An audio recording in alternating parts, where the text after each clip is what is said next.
Breaking news రాష్ట్ర budget సమావేశాలకు తెలంగాణ సర్కార్ సిద్ధమవుతుంది. ఇందులో భాగంగా ఇవాల్టి నుంచి ఫిబ్రవరి 5 వరకు బడ్జెట్ సన్నాహక సమావేశాలు నిర్వహిస్తుంది.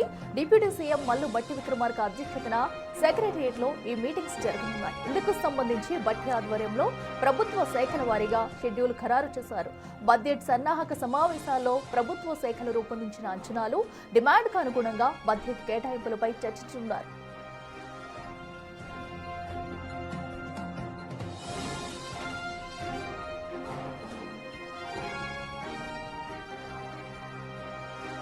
మరింత సమాచారం మా ప్రతినిధి వాసు లైవ్ లో అందిస్తారు. వాసు, చెప్పండి. ఏదైతే తెలంగాణ రాష్ట్ర బడ్జెట్ కి సంబంధించి కూడా ఇప్పటికే సన్నాహాలు జరుగుతున్నట్టు తెలుస్తుంది. మరి దేనికి ఎంత బడ్జెట్ కేటాయించున్నారు, ఈ రోజు ఎలాంటి నిర్ణయాలు తీసుకున్నారు?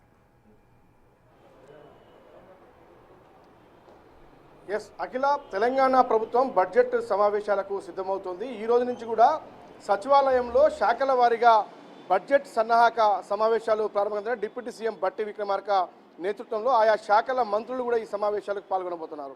సిఎస్ రామకృష్ణరావుతో పాటు ఫైనాన్స్ సెక్రటరీ కూడా ఈ సమావేశాలు పాల్గొంటున్నారు. అయితే 2026-27 ఏదైతే ఫైనాన్షియల్ ఇయర్కు సంబంధించినటువంటి అంశాలపైన బడ్జెట్ శాఖల వారీగా కూడా ఈ రోజు నుంచి మొదలైతే వచ్చే నెల 5వ తారీఖు వరకు కూడా ఈ యొక్క సమావేశాలు ఉండబోతున్నాయి.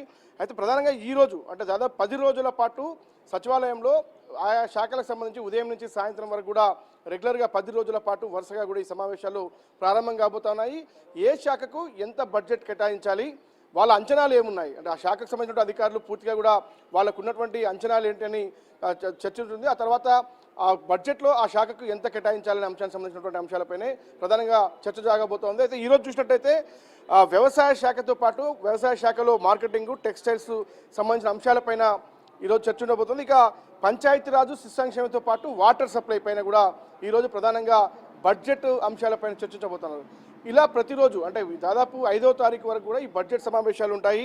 27వ తారీఖున roads and buildings, revenue, housing పైన సమావేశాలు ఉండబోతున్నాయి. 28వ తారీఖున నీటిపారుదల శాఖ, సివిల్ సప్లై, ఫారెస్ట్ అండ్ ఎంటోన్మెంట్కి సంబంధించినటువంటి అంశాలపైన ప్రతిపాదన ఉంటుంది. ఇలా ప్రతిరోజు కూడా దాదాపు 10వ తారీఖు అంటే 10 రోజుల పాటు 5వ తారీఖు వరకు కూడా ఈ బడ్జెట్ సమావేశం. ఎందుకంటే గతంతో పోలిస్తే 3,04,000 కోట్ల రూపాయల గత ఏడాది బడ్జెట్ ఉంటే ఈసారి మరింత అంచనాలు పెరిగే అవకాశం కనిపిస్తూ ఉంది. ఉన్నటువంటి డిమాండ్స్ నేపథ్యంలో కూడా వివిధ శాఖలు ఇస్తున్నటువంటి ఎస్టిమేషన్స్ ఆధారంగా కూడా దాదాపు 3,15,000 కోట్ల భారీ బడ్జెట్ దాటే అవకాశం ఉంది. తెలంగాణ రాష్ట్ర చరిత్రలోనే ఇది అతిపెద్ద భారీ బడ్జెట్గా మారే అవకాశం కనిపిస్తుంది. గత ఏడాదితో పోల్చుకుంటే మరో 10,000 కోట్ల బడ్జెట్ పెరిగే అవకాశం ఉందని మాత్రం అధికారులు అంచనా వేస్తున్నారు.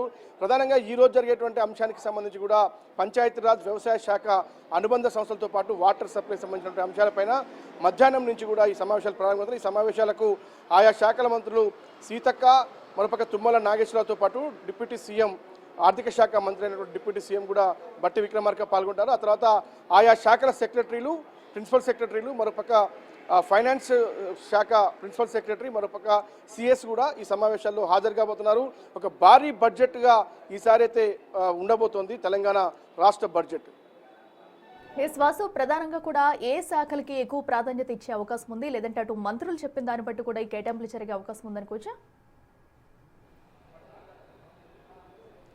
ఖచ్చితంగా కూడా కొన్ని శాఖలకు R&Bకి సంబంధించి రాష్ట్ర వ్యాప్తంగా రోడ్లు చేయాల్సి ఉంది. ఇక ఇరిగేషన్ శాఖకు సంబంధించినటువంటి అంశంలో కూడా ఖచ్చితంగా కూడా ఇరిగేషన్ ప్రాజెక్టులు చాలా పెండింగ్లో ఉన్నటువంటి నేపథ్యం కావచ్చు.